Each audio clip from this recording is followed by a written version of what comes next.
Hi guys, welcome back to my channel.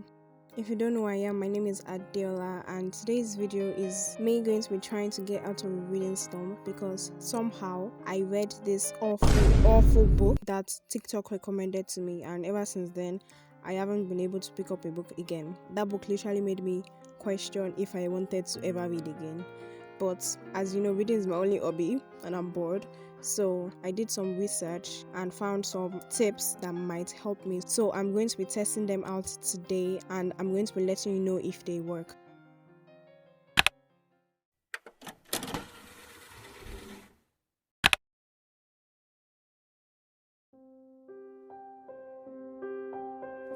Okay, let's get right into the video. As you all know, I read ebooks. So rather than just picking up an ebook to read, I decided to ditch them and pick up an audiobook instead.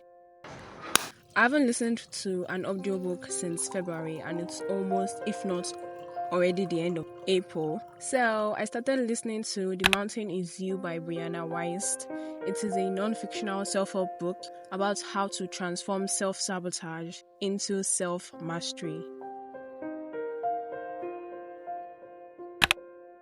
Letting go of unrealistic expectations. It is not that brave to say you love your body only after you've contorted it to precisely what you want it to look like.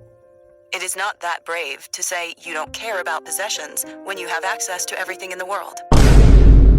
It is not that brave to say you aren't motivated by money when you have enough of it. When you only find happiness and peace after you've fixed every flaw, mastered every challenge, and are living decidedly in the after part of the picture of your life.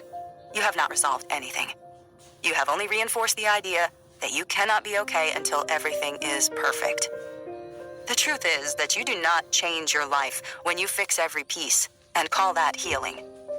You change your life when you start showing up exactly as you are. You change your life when you become comfortable with being happy here, even if you want to go forward. You change your life when you can love yourself, even though you don't look exactly the way you want to. You change your life when you are principled about money and love and relationships, when you treat strangers as well as you do your CEO, and when you manage $1,000 the same way you would $10,000. You change your life when you start doing the truly scary thing, which is showing up exactly as you are.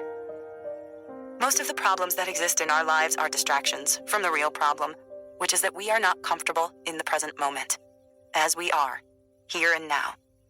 So, we must heal that first. We must address that initially, because everything else builds from it. We must be brave and confront our discomfort. Sit with it, even if it churns our stomachs and pinches our faces and makes us certain we will never find a way out. We will. We must listen to what's wrong, feel it, move through it, allow it to be. The truth is that this discomfort is the true problem, and we are running around trying to fix one thing after another because those are all just symptoms. If we become okay with money, we're on to our bodies. If we are okay with our bodies, we're on to our relationships. Once we master all the things we care about, we start at the beginning. We try to level up, to change, to fix, to identify a problem that is any problem, but the actual problem at hand. When you start showing up as exactly who you are, you start radically changing your life. Did it help me get back on my reading grind? Yes, but no. Yes, in the sense that it was easy to read, like I just had to press a button and it didn't require me to get into a zone to focus. Do you get what I mean? But no, in the sense that it felt like a podcast. And the thing about podcasts with me is I only listen to them whenever I feel the need to be productive or whenever I want to get things done. Otherwise, I don't really grasp the information.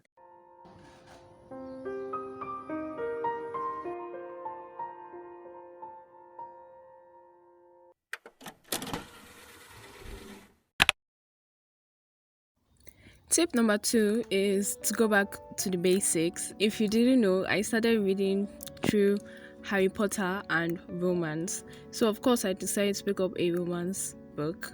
I got this cutesy romance novel because it was light and I wanted something familiar. I've read the sequel, Practice Makes Perfect, and I thought it would just make sense to read the actual book. When in Rome is a book about a pop star who runs away from her busy celebrity life to the closest Rome she could find. There, she meets and falls in love with Noah, the owner of a pie shop who doesn't like pies. That's like the best way I can summarize the book. Did this book help me get back on my reading grind? No, not really. The chapters were very long, so I noticed that whenever I got into reading, I did read for a significantly long time. But the issue I had was actually getting back to reading. I don't know if you understand. Like, I dreaded picking it up because it had such slow burn, which I usually love, but this was just extremely slow. Every time I picked it up to start reading again was just because I felt obligated to finish it. I feel like this book necessarily didn't work for me because it was very slow paced, and I also already predicted the ending because I read the sequel. So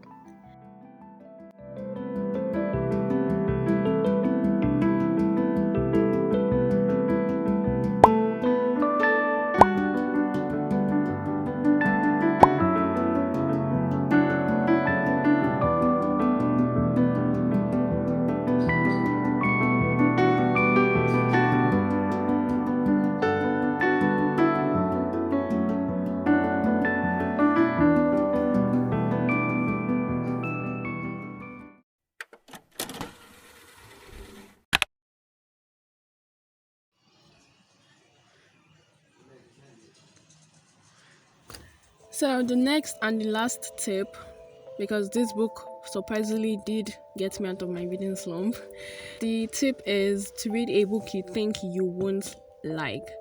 So, a genre that I've never really tried before is literary fiction. I know there's this popular book, Seven Husbands of Evelyn Hugo. It's literary fiction. I haven't read it. I tried to read about 5 times. I just couldn't get into it. So, I kind of concluded that literary fiction is not a genre for me. But then, one of my favorite YouTubers talked about this book, Yellow Face by R.F. Kuang. And I couldn't remember what it was about. But I remember that I liked the summary she gave, so I just decided to read it. R.F. Kuang is also the author who wrote Babel, and I've heard a lot of people talk about that one too. So I picked up Yellowface, hoping that I liked it. I did end up liking it. I'm not really sure how to describe it because I think the thing about literary fiction is there is no defined plotline. I actually really liked it. And tip 3 worked for me, so I guess the video is over now. Enjoy the rest of it. Bye. Thank you for watching. Yeah. Good night.